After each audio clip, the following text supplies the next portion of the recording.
When I went back to Oklahoma City and saw that, it was like recalling the events that we went through on August 27, 1980. Douglas County Sheriff Ron Perini was one of the lead investigators in the Harvey's casino bombing.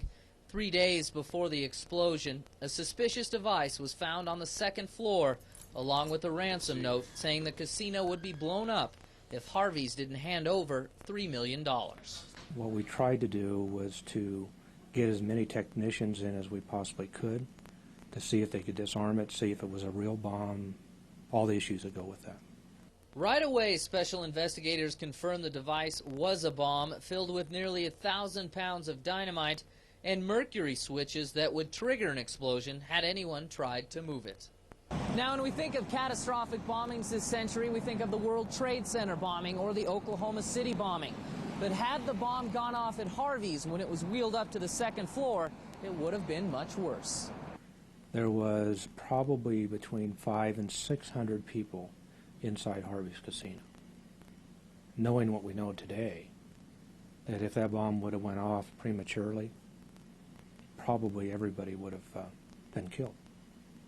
After an attempt to get the money to the extortionists failed, officials decided they would place a small amount of explosives on top of the bomb to try and disarm it. And they had a countdown, and the charge went off, but unfortunately it didn't work the way we wished.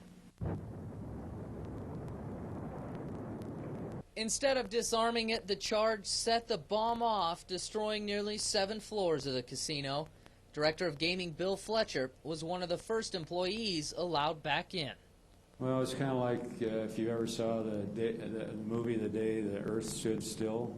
I mean, you walked in and everything's the way people left it.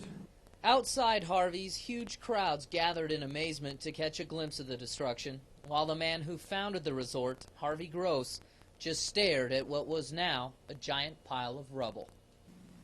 Tears went to his eyes when he saw that device go off and the destruction of his casino. Harvey's resort has been rebuilt into one of the biggest casinos on the South Shore, with this small picture in the hotel lobby serving as the only visible reminder of what happened that summer day back in 1980. Bill Frankmore, News 4.